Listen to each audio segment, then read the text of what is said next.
Welcome, true crime enthusiasts, to a story that will really stay with you long after it's told. Today, we're going to recount a profoundly unsettling case, one that unfolded within the seemingly safe walls of a school. It left an indelible scar on an entire community. It's a chilling narrative. It really lays bare the vulnerability of the innocent and forces us to confront the darkest corners of human cruelty. We're going to piece together the tragic events surrounding Colleen Ritzer. She was a young, beloved math teacher at Danvers High School in Massachusetts. Her life was brutally cut short back in 2013. Our aim today is to meticulously reconstruct her final hours, drawing directly from the investigation's stark details. We want to try and understand how a dedicated educator became the victim of such a brutal crime.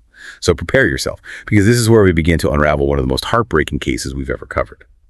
Before the horror, though, there was Colleen Ritzer, a name that was really synonymous with warmth and dedication. Born on May 13, 1989, Colleen was the eldest of three, raised in, what sounds like a really loving home that fostered her positive outlook on life and deep family ties. And from a young age, Colleen apparently held a deep affection for school and profound respect for her teachers. She actually saw them as her idols. She dreamt of becoming an educator herself, driven by this belief that she could genuinely make a difference in students' lives, guiding them through academic hurdles and personal challenges. Yeah, and Colleen's journey really illustrates how powerfully one's passion can shape their path. It's quite striking. She pursued mathematics, her favorite subject, in college with the clear goal of teaching math. So when Danvers High School offered her a position right after graduation, it was a dream perfectly realized. It allowed her to stay close to her family while fulfilling her ambition. Just seemed perfect. And she absolutely thrived in that role. Colleen was genuinely adored by her students and colleagues, known for her friendly demeanor, her unwavering willingness to help. She connected with her students not just as a teacher, but as a mentor, frequently staying late, often unpaid, just to provide extra support to those who struggled. Her dedication even extended online. She used Twitter to share math formulas, summaries, test tips, cultivated a following of over 2,000 students. She was without a doubt born to teach. You just get that sense. But then as Colleen's career blossomed, a new student arrived at Danvers High. This was October 2013. His name was Philip Chism, a 14-year-old freshman. He'd recently moved from Tennessee following his parents' separation, which was reportedly due to his father's infidelity. Right, and this kind of transition highlights a critical vulnerability in adolescence, a new place, family turmoil. Philip's adjustment, it was anything but smooth from the sounds of it. He was withdrawn, struggling academically, seemed unfocused, didn't really make friends, apparently. His only apparent solace was football practice, though even there, reports say he remained pretty isolated. It's just a poignant reminder of how fragile a young mind can be when faced with that kind of profound disruption. Yeah, exactly. And Colleen, with her sort of innate compassion, she noticed Philip's struggles. So on October 22, 2013, she approached him, offered extra tutoring after school, a sympathetic ear, just trying to help him adjust to his new life. Philip accepted her offer. It was a seemingly innocent gesture of kindness that would tragically lead to unimaginable horror. So that evening, October 22nd, it brought this growing sense of dread. Philip's mother grew frantic when her son, who was typically home by 4:30 p.m. after football practice, hadn't returned by 6:30 p.m.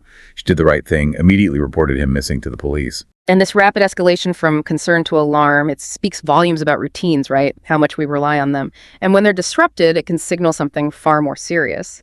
The initial police tracking of Philip's phone showing its last signal from a movie theater over 30 kilometers away, that just deepened the mystery and heightened the anxiety. A strange place for his phone to ping. Yeah, very strange. Meanwhile, Colleen's parents were becoming increasingly worried when she didn't come home. After 9 p.m., they started contacting her colleagues, and one of them recalled Colleen's after-school tutoring session with Philip. Then came that chilling realization. Both teacher and student were missing at the same time.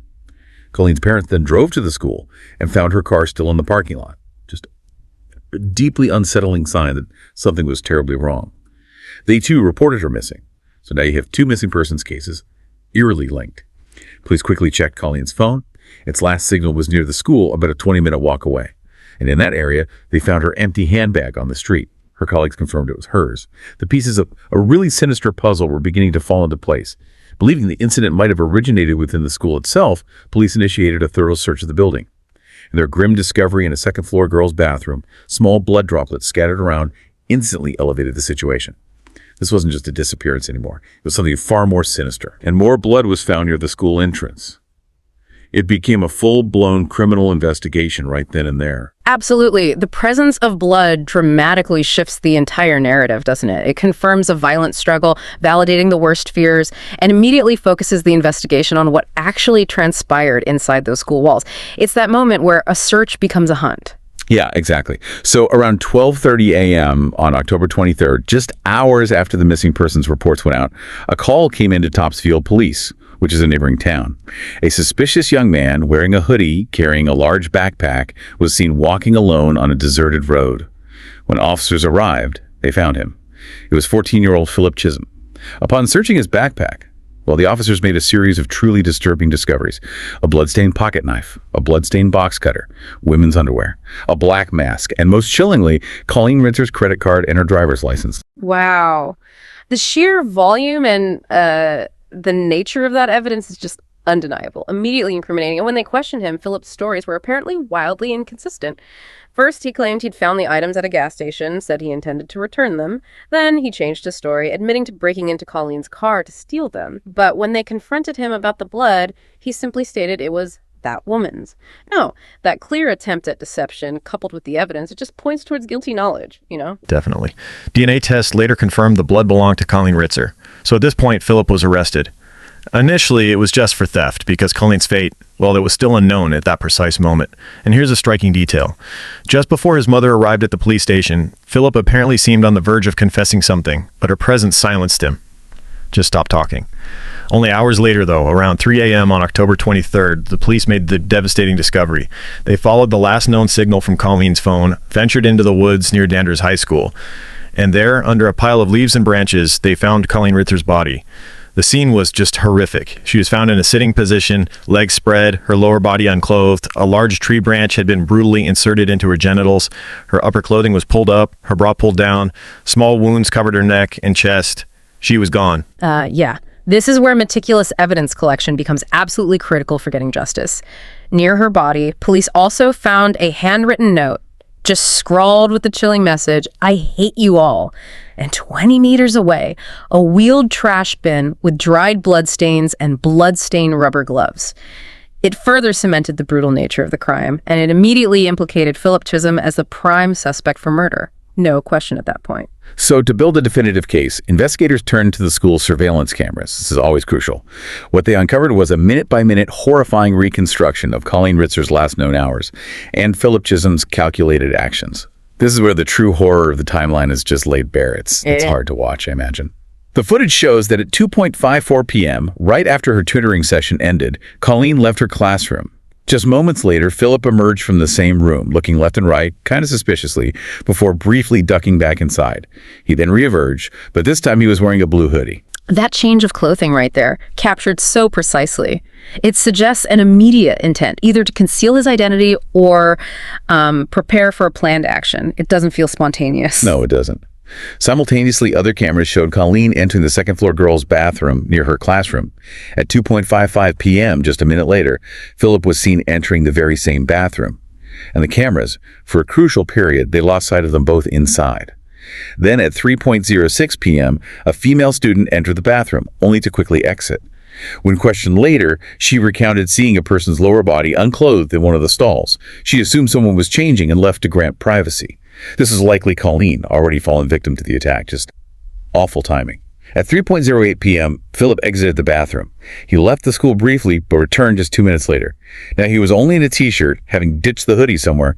He went directly to Colleen's classroom, retrieved 3 bags, one confirmed as Colleen's, all covered by a red jacket. The quick removal of the hoodie, the methodical gathering of bags, it indicates an effort to clean up and conceal, right? These are not the panicked actions of someone acting impulsively. There's a chilling efficiency here. Absolutely chilling.